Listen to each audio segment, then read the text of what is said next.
Hello, my name is Berlinologist, and I'm here today to actually share with you my interest and fascination for the city of Berlin. Over the years I've been collecting lots of books and DVDs all about Berlin, either films on Berlin or documentaries on Berlin and tour guide DVDs as well. I've got a stack here, not too many, but just to actually share with you my fascination, and I won't go too deep on them either.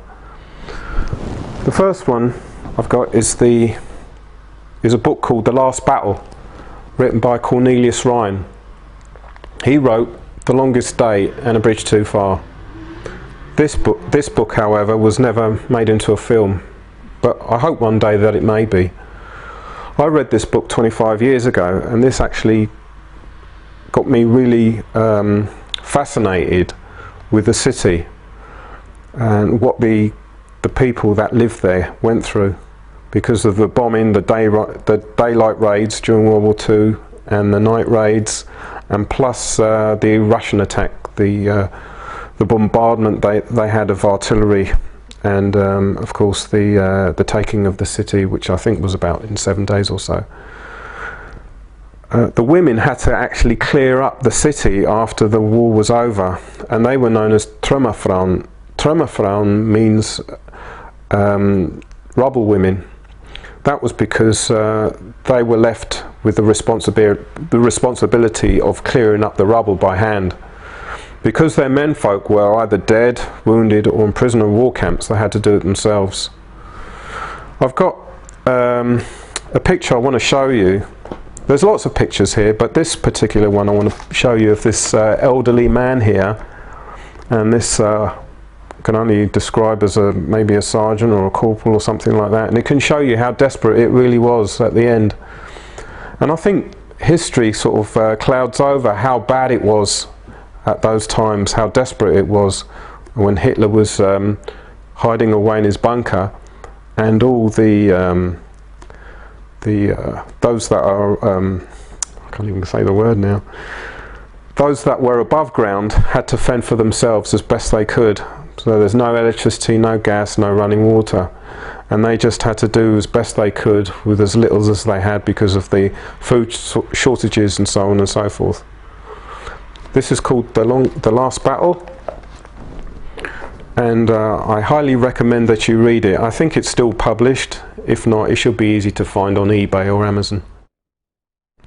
This is a documentary called The Death in the Bunker, and it's related to Hitler and his last desperate days and hours in the bunker. There's a lot of footage that you actually see that was shot by the Russians themselves as they were going through the streets of Berlin. And what I could actually see is how many streets weren't completely destroyed and how clear some of the roads were. We don't get to see any of the fighting, but you do actually get to see a lot of the clips of Russians rushing about and tanks moving here, there and everywhere and things like that, and how desperate the people in the bunker were with Hitler. And by then Hitler was he was a walking corpse. To put it bluntly, he could have never have left the bunker. He was just too sick to have done it. And so you could actually see how desperate everything was at that time and how the regime was coming to an end. And of course Hitler knew that he was going to commit suicide at some point and that the regime would end with him. This documentary is about only half an hour long, but it's very interesting. It's called Die Vostrasse, meaning Voss Street. This is where the Hitler bunker was situated, behind the Hitler Chancellery. It's like perhaps what Whitehall is today, all the government buildings. And what's so unique about this is that it actually is recreated in a virtual reality. Somebody with a computer was able to recreate what the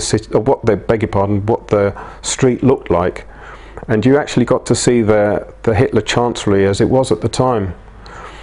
And it really didn't have much value. By that I mean it being a government building, it didn't really have much use. why it was created and built was to let everybody know that Hitler had incredible power.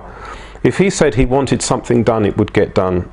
And by building that, that was a way of actually showing diplomats and dignitaries that visited the Chancellery how powerful he was.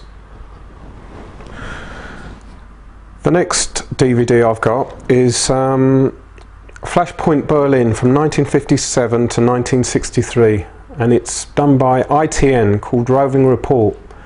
I think there are short segments of about 14-15 minutes, and each segment deals with a particular crisis in Berlin and in Germany itself. The title's a bit misleading actually, because it talks about Germany or Eastern Germany and not Berlin directly. For example, they're talking about the spies in Bonn. Now, I don't know why they've put this on this particular DVD. However, it's still interesting.